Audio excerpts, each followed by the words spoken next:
नमस्कार दोस्तों। देखिए, यहाँ पर मैं आपको बताना चाहता हूँ कि एक ऐसी कंपनी है जिसमें बहुत ज़्यादा भारी गिरावट देखने को मिला सर। बहुत ही ज़्यादा भारी गिरावट देखने को मिला सर। हमें देखो कंपनी के ऊपर समझना है, देखना है कि कंपनी क्या करती है, कैसे करती है, क्या कंपनी को किसी तरीके से डैमेज हुआ क्या, कि कंपनी में किसी तरीके से प्रॉब्लम हुआ है, नहीं हुआ है सर। अब जैसे कहने का मतलब है कि अगर क्योंकि किसी अदर रीज़न की वजह से अगर किसी को नुकसान होता है तो सर उसको कोई दिक्कत नहीं है। फ्यूचर में सर फिर वो वापस बाउंस बैक कर लेगा। लेकिन अगर कंपनी के खुद की वजह से कंपनी को नुकसान हुआ है, इसका मतलब कंपनी अच्छा परफॉर्म नहीं कर पा रही है सर, अच्छा बिजनेस नहीं कर पा रही है। अभी जैसे मैं आपको दिखाता हूँ कंपनी का नाम कल्याण, ठीक है।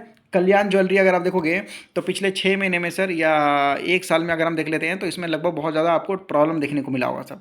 पिछले 1 साल में अगर आप देखेंगे तो सर ये 45% तक टूट चुका था सर, 47%।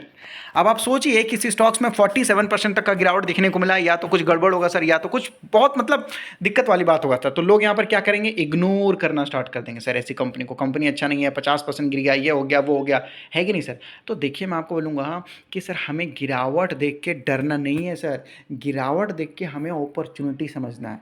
क्यों नहीं सर। कभी कभी आप लोगों ने देखा होगा तो कभी कभी क्या होता है ना कि मतलब गिरता हुआ स्टॉक खराब नहीं, गिरता हुआ स्टॉक अच्छा भी होता है सर। बिल्कुल, गिरता हुआ स्टॉक अच्छा भी होता है सर। बस दिक्कत यह है कि आप उसको समझ पाते हो या फिर नहीं समझ पाते हो, है कि नहीं। अभी आपके ऊपर डिपेंड करता है सर, है कि नहीं। अब कुछ लोग अगर देखेंगे तो कुछ लोग बोलते हैं अपने बच्चे को यार क्रिकेट मत खेलो, फुटबॉल मत खेलो, ये सब से कुछ नहीं होता। लेकिन देखो सर जो लोग क्रिकेट प्लेयर बन चुके हैं आज वो कहाँ है सर, आज वो कहाँ है सर। कितने लोग जॉब करेंगे मिल के तो सर वो लोग मतलब अकेला ही पैसा कमा लेते हैं। तो क्या करना है, नहीं करना है, ज़माना बदल जाता है सर। आने वाला ज़माना सर एआई का होने वाला, तो बदल जाएगा सर, है कि नहीं। वही मैं आपको बोल रहा हूँ सर कि गिरा हुआ है तो हम इसको अपॉर्चुनिटी की नज़र भी से भी तो देख सकते हैं ना। नज़रिया क्यों हम गलत नज़र से देखे भाई। अब अपॉर्चुनिटी की नज़र से वही लोग देखेंगे कंपनी को जो लोग सही तरीके से रिसर्च करेंगे, समझेंगे, कंपनी को एनालाइज करेंगे, गहराई में जाकर समझेंगे। और जो लोग तुक्का मारेंगे सर, गैम्बलिंग करेंगे, अरे कंपनी खराब है चलो भागो यहाँ से निकलो।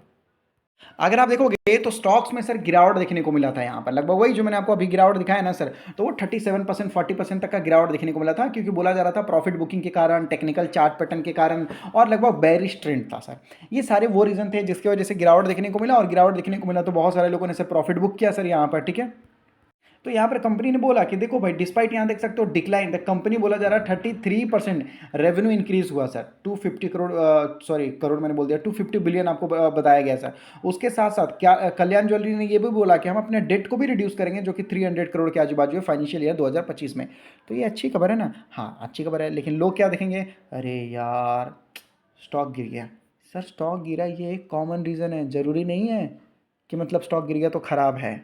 कंपनी का सर शोरूम एक्सपेंशन देखिए सर, किस तरीके से इन्होंने अपने शोरूम को एक्सपेंड किया सर, यहाँ देख सकते हो।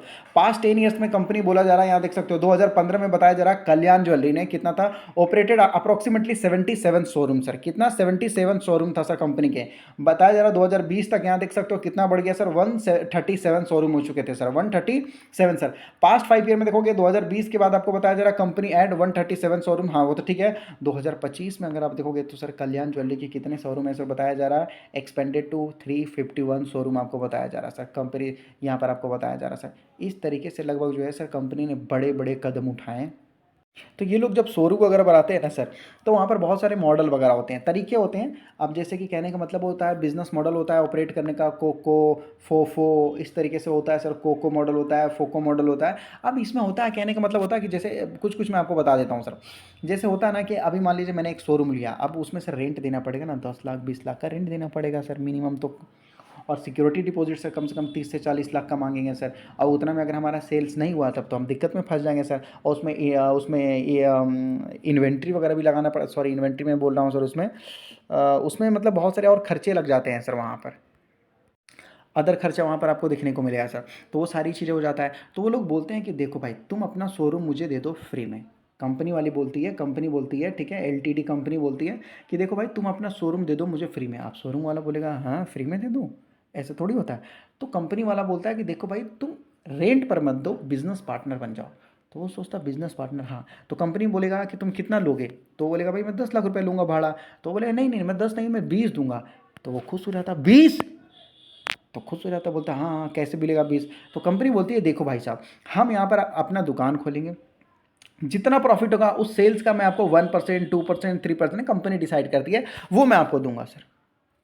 तो वो बोलती है हाँ ऐसा, हाँ। तो कंपनी बोलती है देखो मेरा टारगेट है कि आपके यहाँ दुकान खोलूँगा तो मैं 50 लाख या 1 करोड़ में आपको बेच दूंगा सर, 2 करोड़ बेच दूंगा, 5 करोड़ बेच दूंगा, उस हिसाब से मैं आपको 10% दूंगा, 10 लाख 20 लाख ऐसे। तो वो लोग खुश हो जाते हैं, अरे यार ये तो बहुत गजब का मामला है। तो कंपनी जब दुकान खोलती है तो डिपेंड होता है, अगर दुकान चल गई, सेल्स अच्छा खासा हो रहा है सर, सेल्स अच्छा खासा हो रहा है, तो उनको परसेंटेज के हिसाब से उनको रेंट मिल जाता है सर। अगर अच्छा नहीं चल रहा दुकान तो उनको अच्छा रेंट नहीं दिया जाता है सर। तो ये क्या हो जाता है कि प्रॉफिट करूंगा तो ही दूंगा, प्रॉफिट नहीं करूंगा तो नहीं दूंगा, एडवांस एडवांस कुछ नहीं दूंगा सर। तो इस तरीके से सर ये लोग मॉडल होते हैं, तो ये लोग मॉडल निकालते हैं सर। ये डिपेंड करता है कि सामने वाला कौन सा मॉडल एक्सेप्ट करता है सर।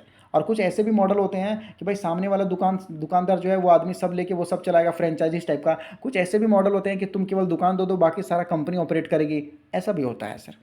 तो इन्होंने ड्यूअल मॉडल लिया सर, बताया जा रहा कंपनी ओन्ड, मैंने बोला ना कंपनी ने उसको ओन कर लिया, वो कंपनी सब समझेंगे, कंपनी ऑपरेटेड सर। तो वही बताया जा रहा कंपनी लेकर सारा काम अब कंपनी करेगी, ठीक है। एंड फ्रेंचाइजी ओन्ड कंपनी यहाँ देख सकते हो ऑपरेटेड, तो वो दोनों मतलब जो भी ठीक लगता है सर उस तरीके से कंपनी ने बहुत सारे शोरूम खोल दिए सर धड़ाधड़। तो वही मैंने आपको अभी समझाया ना कि कौन, तो सारे कॉस्ट कौन बेयर करेगा, फ्रेंचाइजीज। तो फ्रेंचाइजीज बेयर यहाँ देख सकते हो कैपिटल एंड इन्वेंट्री कॉस्ट। तो जो फ्रेंचाइजी होता है सामने वाला वो सारा कॉस्ट बेयर करता है। कंपनी चल गई तो फायदा देंगे, और कंपनी नहीं चली तो तुम्हारा नुकसान। कंपनी का कोई नुकसान नहीं है, कंपनी अपना सारा माल लेके भाग जाएगी सर। कंपनी को यही नुकसान होगा कि हाँ वो एरिया में नहीं चला सर। तो ये लोग बहुत समझदार होते हैं सर इस तरीके से। अब फ्यूचर एक्सपेंशन क्या है सर कंपनी का, कंपनी बोल रही है कि देखो भाई हम टाइटनेशन काम करना चाहते हैं भाई, तनीस टाइटन उस तरीके से हम बड़े लेवल में काम करना चाहते हैं सर अगले आने वाले 3 साल में। कंपनी बोल रही है कि देखो भाई company plan to open 170 new store, 170 नए स्टोर आपको देखने को मिलेंगे सर, ठीक है। इंक्लूडिंग यहाँ पर आपको बताया जा रहा 90 अंडर यहाँ देख सकते हो कल्याण ब्रांड, और 80 मतलब दूसरे ब्रांड के अंदर वो चलेगा, हमें तो 170 चाहिए भाई। 170 स्टोर अभी और खुलेंगे सर, कंपनी बोलती है सर, सोच सकते हो। इंटरनेशनल एक्सपेंशन से रिलेटेड भी सर कंपनी काम कर रही है सर। कंपनी सोच रही है जैसे यूएसए, सिंगापुर, ऑस्ट्रेलिया वगैरह में भी हम अपनी बिजनेस को ले जाकर फैलाएं। सोच लो कंपनी कितने बड़े लेवल में काम करने की कोशिश कर रही है। और कंपनी अभी बोल रही है कि 351 शोरूम भाई हम इंडिया के अंदर चलाते हैं भाई करेंटली 2025 में। वही मैं आपको बता रहा हूँ कि कंपनी बड़े लेवल में काम करना चाहती है सर। तमिलनाडु आपको बताया जा रहा है सर 33 क्या है सर, ये यहाँ पर आपको सब बताया जाएगा। कल्याण ज्वेलर्स और इनका जो दूसरा वाला ब्रांड है वहाँ पर कितने सारे स्टोर्स हैं देख लीजिए। तमिलनाडु में 30 है, 3 है, उत्तराखंड में आपको देखने को मिलेगा, पंजाब में देखने को मिलेगा, हरियाणा में सर। तो इंडिया का कोने कोने में इनके स्टोर्स हैं सर। तो इंडिया के मार्केट को ये काफ़ी अच्छे से समझते हैं सर। ऐसे हैं पान इंडिया आपको देखने को मिलेगा, मतलब इंडिया के कोने कोने में आपको देखने को मिलेगा। मिडिल ईस्ट आपको बताया जा रहा है सर, और दूसरे दूसरे भी सर। तो यही मैं आपको बोल रहा हूँ कि सर कंपनी को समझिए, ये सारे इनके ब्रांड एम्बेसडर है सर, जिनको अच्छा खासा पैसा दिया जाता है सर लगभग जो है इनके ब्रांड को प्रमोट करने के लिए सर। तो ये लोग काफ़ी अच्छे बॉलीवुड के सेलिब्रिटीज़ को ये लोग हायर करते हैं। ये सारे देख सकते हैं सर साउथ वाले हैं। साउथ का मतलब अलग ही क्रेज़ है सर, साउथ इकोनॉमिकली बहुत स्ट्रांग है, और उनकी बातें सर लोग समझते हैं। और कहीं न कहीं अगर आप देखोगे तो हर चीज़ में सर साउथ ही आ गया है। इकोनॉमिकल देखो बॉलीवुड की तरह अगर देखोगे तो इनकी मूवीज़ ही ज़्यादातर हिट करती है, या इकोनॉमिकल लेवल में देखो जिधर वो रहते हैं सर जीडीपी में ज़्यादा वो वही लोग कंट्रीब्यूट करते हुए नज़र आते हैं। तो ये सारी चीज़ आप लोग सर ये ज्वेलरी के साथ-साथ अगर आप देखोगे तो कहने का मतलब है ज्वेलरी में गोल्ड तो है सर अप्रिशिएबल एसेट। तो ये इनके पास अगर ये गोल्ड अगर बच जाता है तो क्या होता है, ये आने वाले ज़माने में सर ये अप्रिशिएट हो जाता है। मतलब अगर मान लेते हैं इन्होंने गोल्ड खरीदा 80 के भाव में सर, ठीक है, 80,000 के भाव में।